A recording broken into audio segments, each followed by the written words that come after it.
Hi Aquarius, welcome to Higher Source Tarot for your weekly tarot check. This is for the week of March 21st through March 28th for all Aquarius, Sun, Moon, Rising, and Venus. And if you are new to the channel, welcome to you. I post new readings every Friday, then again on Monday or Tuesday. So if a reading doesn't resonate, you can always check back in a couple of days and watch a new reading. You could check a different part of your chart, or if it's, if it's like a Friday reading, I do different formats on Mondays. So you could always check those, or one of the pick a card readings. There's always those two available, and those are timeless. So if you haven't subscribed yet, I'd love to invite you to join us and subscribe so that you'll know when any announcements are made on the channel. And everyone who has, I so appreciate you. I really do, and I thank you from the bottom of my heart for everything that you do. And just sharing your energy with me, because, I mean, there's plenty of tarot channels here that you could be watching. So thanks for that. And let's begin and get the messages for Aquarius, Sun, Moon, Rising. Whoops, I had a card fall out. And Venus. What does Aquarius need to know, please? Okay, here we go. All right, cards are ready.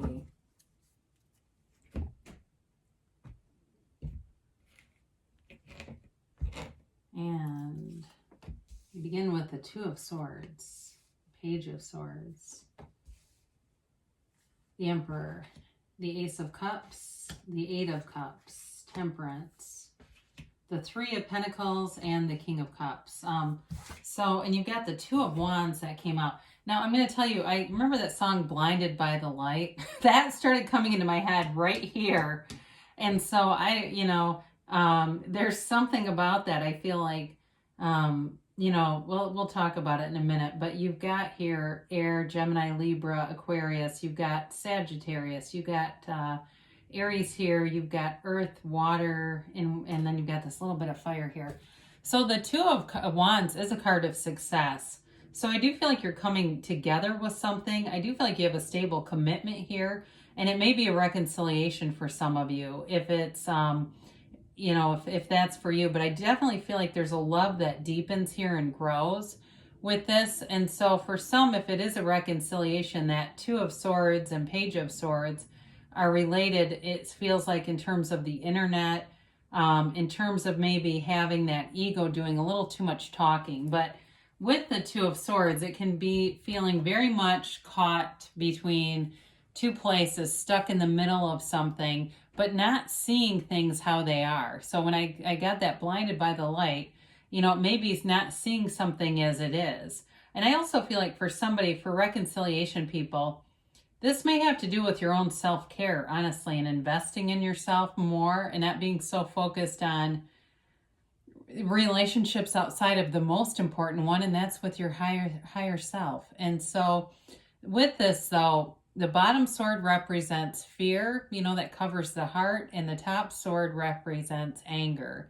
And so it's like this sort of this dubious place of sitting in the middle of that, ready to strike out if anybody comes too close and is threatening in any way. It's kind of this fearful little creature.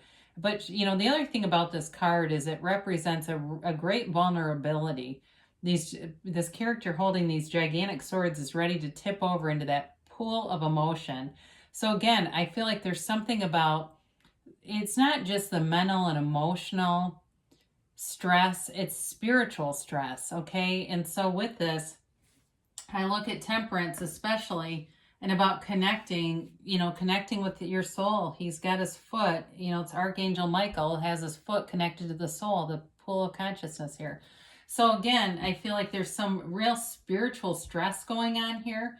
And that may be the antidote to the whole thing. So if you're saying, well, I'm not reconciliation, but I'm single and wanting to meet somebody, that may be really the key to a lot of this, is just taking care of your own spirituality on some level, whatever that is for you. Whatever feels the best to you. I mean, really, that's such a personal thing. Now, with the Page of Swords here, it's communication. But again, the page does not use that sword nearly as effectively as the King and the Queen. So at times, he can be the internet spy too. So, again, it could be just in that kind of stalkerish, looking at somebody else's social media. I have a daughter that's 17, and I was telling her about when we were her age, we used to do drive-bys, not the shooting type, but you used to drive by people's houses. And anyway, so she went with a friend and drove by a boy's house, and the friend was going, no, no, no, no, no, don't go in the driveway. But it just kind of made me laugh. Thanks for entertaining that story. If you're old enough to remember those days, let me know, because nowadays there's digital, right? And so you can be on there, so you don't have to drive by somebody's house and look really crazy, as long as you're not leaving a digital thumbprint behind you. And it may be them looking at you. It also, too, for some of you, like I said, can be that developing communication, where it's just not well developed. So it may be text, emails, stuff like that. Or again, somebody who's looking at you from a distance and just hasn't come forward. So the Emperor definitely brings in a little more structure to those two, because the Emperor is complete confidence. So and even though this is Aries energy, it really is about aligning with your own personal power, confidence. The Emperor also has money, okay? So there is, in terms of work and that type of thing, aspects of just being very solid. It's not I don't see a huge influx of money, but I also don't see anything, crisis happening either. It just feels very stable. It also can be a very protective energy. So for some of you, in terms of love and healing, you've got a nice protective energy field around you. And I see it where it begins with the Emperor and goes all the way through the reading. And so with this Emperor card, it allows you that kind of that structure piece that brings in integrity, morals, trust. It's a kind of this fertile soil that allows a relationship to grow on the things that if they're not there, it doesn't go anywhere, right? If you can't trust somebody, if they don't have any integrity. So very good qualities to have in this. And of course, the Ace of Cups, it's like never ending eternal love. So reconciliation, people, I'm telling you, there's still love here on both sides. And for those of you, though, that it's new love, it's a very unconditional love. It's a very forgiving love. It's a love that grows over time, and again, is protected with the energy of the Emperor. It's a new chapter, too. Again, with this being an ace, it's a new beginning. And, it's the kind of love that people envy. It's the kind of thing that people see and say, I want that. I want that relationship. Tell me all your secrets.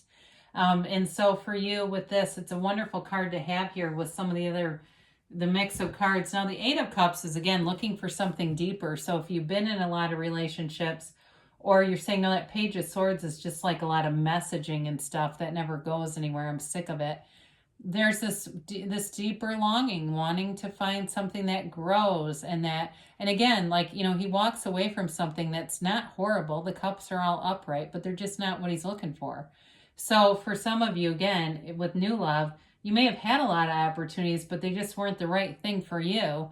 And so the only thing about this, I feel like there's a little bit of a longing to it, right? It's sort of like this, when am I ever going to find somebody? And they're out there. There's billions of people. So we've talked about, when we start to look at this too together, I mean, we've definitely got nice aspects for love, for healing, and definitely, a long-term commitment here with the King of Cups, the Ace, and Temperance. So the Temperance card is bringing in lots of healing, emotional conversations, love, and it's a new beginning too. There's that sunrise in the back, that new beginning, new platform to move forward together. And so it's also, though, a feeling of ease. It's really going with the flow, being easy about stuff, not looking for fights, not looking for problems, looking at the positive aspects, looking at the place of gratitude, really finding that and living there. So it's wear the world like a loose fitting garment. So, if there's something new here and, the person's late a little bit or something like that, sometimes we just let those things go. We don't make that a big deal. We allow for some humanity, right? Even though we're divine beings, that human thing just keeps coming up. So you've got the Three of Pentacles, and this is definitely about not only cooperating and collaborating, but really working well together, feeling good together, being in this really in sync kind of energy. In terms of material stuff, very solid. Like I said before, I don't see a big influx of like some kind of unexpected money or something, but I do feel like it's being, money is available, and it's, in terms of, there's not a, there's not like a wild feeling around this, right? It's like planning for the future. It's even looking at things long term. So there may be some things that you decide you don't want to do because you go, that's kind of frivolous. I'd rather just have the money than go do that. And that's okay too, because it doesn't feel like it's lack conscious at all. It's more about building up more. But again, it is a card of feeling respect for people around you and them as well for you. So it's a wonderful card in terms of work, in terms of a relationship and planning for the future. And of course, the King of Cups shows up, and it's again, a warm energy. It's being emotionally available. So in a relationship, both people are emotionally available here. And I do feel like you attract somebody who has a lot of compassion, who is, again, with that temperance energy here, I feel like they're very easygoing. They may do a lot of things to work on themselves, self-care, and not in a selfish way, of course, because if we don't take care of ourselves, we have nothing to offer anyone else. So I feel like you've got somebody coming in that's loving, and if it's a reconciliation, they've done the stuff they've needed to invest in themselves, to develop themselves more. And if it's something where it was someone from a long time ago, I feel like they've had plenty of time to do that, and they've done it. The King of Cups is generous with emotions, but in a very stable way, and also works on self-improvement. They're not the kind of person who blames everyone else for their problems, right? They are in tune and into, wanting a cohesive, warm relationship for sure. So let's see what else we have here for Aquarius. The time cards. I didn't really say this with the Two of Wands, but that's also about like taking inventory, of your life, kind of taking a look, kind of like the Eight of Cups in a way. So you've got trust here. So trust that the universe is always communicating and interacting with you. The universe always hears you, whether you want it to or not. Now, I haven't had this, I feel like, in dozens of readings. You've got romance here, and with the Ace of Cups and the King of Cups, I can't argue with that. So definitely a very romantic, like I said, whoever this King of Cups is, they've got a really nice energy in terms of, they're responsible, but they're open emotionally and romantic, apparently, too. So they say, ask your angels. So, you can ask specific questions. They'll answer you. And there are a lot of teachers that say you need to ask specific questions. Like, what do I need to do here? Show me what I need to do. And allow them to understand what kind of guidance you're looking for. So they say you're ready. And you got a yes. So I definitely feel like you've got nice aspects, solid aspects with money, but there's definitely love here too. So I love you, Aquarius, and I'll be back again soon.